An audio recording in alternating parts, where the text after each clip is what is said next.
Good morning, welcome back to my channel GS world group Sandesh. आज हम लोग current का सेशन शुरू करेंगे।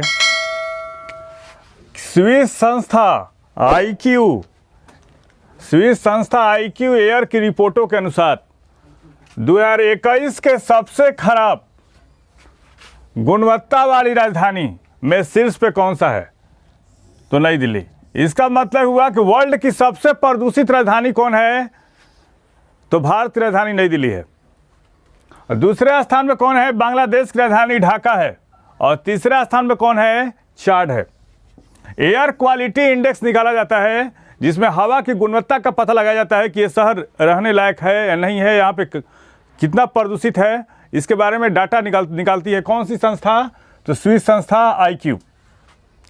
और आईक्यू द्वारा जारी की गई रिपोर्टों के मुताबिक वर्ष 2021 में भारत का कोई भी शहर WHO विश्व स्वास्थ्य संगठन द्वारा निर्धारित गुणवत्ता मान को एक मापदंड बनाया जाता है कि हवा की आपकी क्वालिटी कितनी रहनी चाहिए कि शहर रहने लायक है या नहीं रहने लायक है। तो गुणवत्ता मान पर खरा नहीं उतरा। भारत का कोई भी शहर उस लायक नहीं है। रिपोर्टों के मुताबिक वर्ष 2021 में सबसे ज़्यादा खराब हवा वाले शहरों की सूची में 35 शहर हैं। भारत के सिर्फ 35 शहर हैं। विंग्स इंडिया 2022 का आयोजन नागरिक उड्डयन मंत्रालय के मंत्री कौन हैं? ज्योतिरादित्य सिंधिया। कौन? ज्योतिरादित्य सिंधिया। और कौन सी संस्था कर रही है? एक कर रही है फिक्की। कौन? फिक्की। और इसका आयोजन कहाँ किया जाएगा? 24 से 27 मार्च के बीच हैदराबाद में। किस एयरपोर्ट पे? तो बेगमपेट एयरपोर्ट पे किया जाएगा। और इसकी थीम क्या है? India @75 new Horizons for aviation industry है।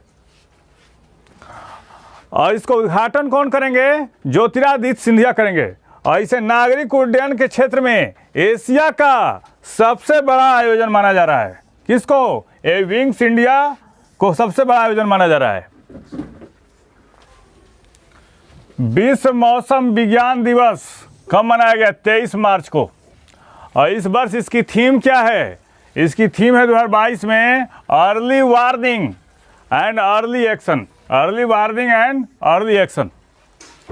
और इस दिन को मनाने का उद्देश्य क्या है? पृथ्वी के वायुमंडल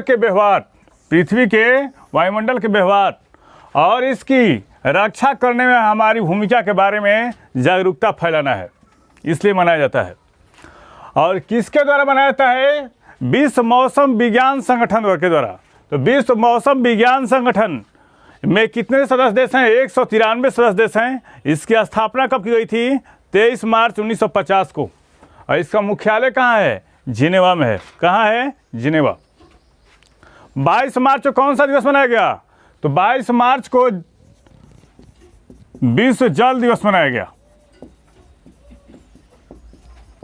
और 22 मार्च को और कौन सा दिवस मनाया गया? बिहार दिवस। और बिहार की स्थापना के कितने वर्ष पूरे हो गए? 110 वर्ष पूरे हो गए। 110 वर्ष पूरे हो गए। और 21 मार्च को कौन सा दिवस मनाया गया? 21 मार्च को मनाया गया विश्व वानिकी दिवस। और 21 मार्च को अन्य कौन सा डे मनाया गया? तो विश्व कविता दिवस मनाया गया। 22 मार्च को भारतीय राष्ट्रीय कैलेंडर, और किस संवत पर आधारित है? तो शक संवत पे। भारतीय राष्ट्रीय कैलेंडर की कौन सी वर्षगांठ मनाई गई? तो 65वीं वर्षगांठ मनाई गई है। और भारतीय राष्ट्रीय कैलेंडर को संविधान सभा द्वारा कब मान्यता दी गई थी? 22 मार्च 1957 को। राज्य चिन्ह को कब मान्यता दी गई थी? तो राज्य चिन्ह को मान्यता दी गई थी 26 जनवरी 1950 को। 26 जनवरी 1950 को मान्यता दी गई थी। राष्ट्रीय झंडा को संविधान सभा ने कब मान्यता दी? राष्ट्रीय झंडा को मान्यता दी थी 22 जुलाई 1947 को। 22 जुलाई 1947 को। राष्ट्रगान और राष्ट्रगीत को कब मान्यता दी गई? राष्ट्रगान और राष्ट्रगीत को कब मान्यता दी गई? राष्ट्रगीत को मान्यता दी गई, ये दिया गया था 24 जनवरी 1950 को। और भारतीय राष्ट्रीय कैलेंडर जो शक संबद्ध पर आधारित है उसको कब मान्यता दी गई? ये दिया गया था 22 मार्च 1957 को। आखिर संविधान सभा द्वारा 22 मार्च को ही क्यों चुना गया? इसके पीछे तो कोई तर्क होगा। यह शक संबद्ध पर आधारित है और शक संबद्ध की शुरुआत किसने की थी? तो ये किया था कनिष्क ने। कौन? कनिष्क। एक कुषाण वंश का शासक था कनिष्क। और कब शुरू किया था? ये शुरू किया था 78 ईस्वी में। 78 ईस्वी में शुरू किया था। और साल का शक संबद्ध के अनुसार साल का पहला महीना कौन होता है? साल का पहला महीना चैत होता है और आखिरी महीना कौन होता है? फाल्गुन होता है। और 22 मार्च को इसलिए चुना गया क्योंकि इस दिन दिन और रात क्या होते हैं? बराबर होते हैं। क्या होते हैं? दिन और रात बराबर होते हैं। हाल ही में शहीद दिवस कब मनाया गया? 23 मार्च को। काफ़ी यादगार दिन है और एक जुगंतकारी घटना है भारतीय स्वाधीनता आंदोलन के इतिहास में। जब 23 मार्च 1931 ईस्वी को भगत सिंह, राजगुरु और सुखदेव को फांसी दी गई थी। और भगत सिंह का स्मारक कहाँ है? फिरोजपुर में है। और किस केस में इनकी फांसी सुनाई गई थी? तो साउंड्रस हत्याकांड। साउंड्रस हत्याकांड में इनकी फांसी दी गई थी। और भगत सिंह को फांसी देने वाला न्यायाधीश कौन था? तो वो था GC Hilton. GC Hilton. Bharat में 30 जनवरी को भी शहीद दिवस मनाया जाता है। 30 जनवरी को भी शहीद दिवस मनाया जाता है। शहीद दिवस मनाया जाता है। और महात्मा गांधी की पुण्यतिथि भी है। एक डस्टलेक युद्धाभ्यास भारत और किस देश के बीच में शुरू हुआ है? तो उज्बेकिस्तान। अरे युद्धाभ्यास कहाँ हो रहा है? उज्बेकिस्तान में भी हो रहा है। अभी हाल ही में कोप साउथ युद्धाभ्यास किन देशों के बीच में हुआ? तो ये हुआ अमेरिका और बांग्लादेश।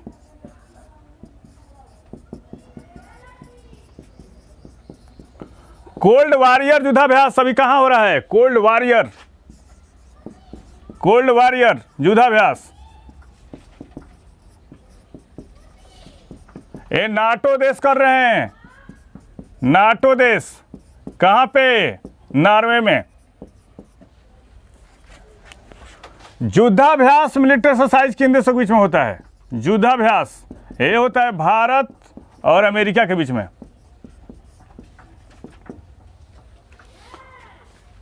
धर्म गार्जियन युद्धाभ्यास किन देशों के बीच में होता है? धर्म गार्जियन युद्धाभ्यास होता है भारत और जापान के बीच में। इम्बेक्स एक्सरसाइज किन देशों के बीच में होता है? इम्बेक्स होता है भारत और म्यांमार के बीच में। भारत और म्यांमार के बीच में। उज्बेकिस्तान की राजधानी कहाँ है? उज्बेकिस्तान की राजधानी है ताशकंद। कहाँ पे? ताशकंद में। और ताशकंद समझौता एक हुआ था। किससे किसके बीच में हुआ था? भारत और पाकिस्तान के बीच में। कब हुआ था? 10 जनवरी 1966 को। उस समय भारत के प्रधानमंत्री कौन थे? लाल बहादुर शास्त्री। और उज्बेकिस्तान के मुद्रा का क्या नाम है? उज्बेकिस्तान के मुद्रा का नाम है उज्बेकिस्तानी सोम। उज्बेकिस्तानी सोम। खाद्य और ग्रामीण आयोग ने मानव और हाथियों के बीच में प्रतिस्पर्धा को रोकने के लिए कौन सा प्रोजेक्ट लॉन्च किया है? Rehab project. जब हाथी मानव प्रवास की ओर आते हैं तो खाद्य और ग्रामीण आयोग ने वहाँ पे मधुमक्खियों का झुंड रखने का फैसला किया, जिसके कारण से मधुमक्खियों के कारण हाथी मानव जहाँ पर निवास करते हैं वहाँ पे आने के लिए रुक जाते हैं, वहाँ नहीं आ पाते हैं। और ऐसा पहल बहुत कारगर पहल है जो 70% तक सफल रहा है। इस कारण से अभी उत्तराखंड, कर्नाटक जैसे राज्यों में जितने भी हाथियों द्वारा मानव हादसा हुए उसको रोकने के लिए कारगर पहल है, एक मील का पत्थर है। इसलिए खादी ग्रामीण आयोग ने इस पहल को मंजूरी दे दी है।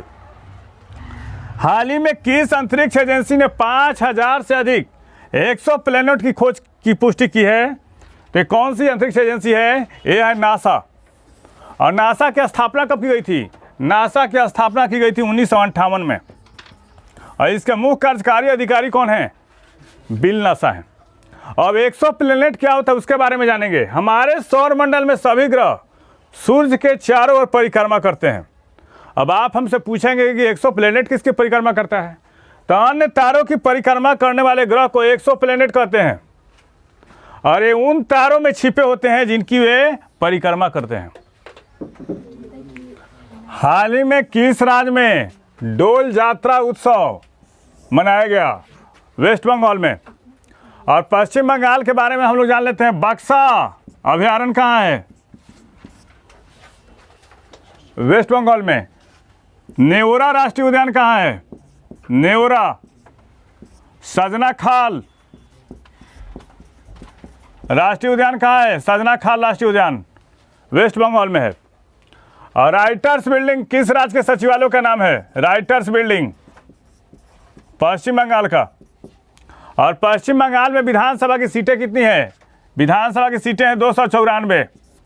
और पश्चिम बंगाल की मुख्यमंत्री अभी कौन है? ममता बनर्जी। ममता बनर्जी। राज्यपाल कौन है? जगदीप धनखड़। जगदीप धनखड़।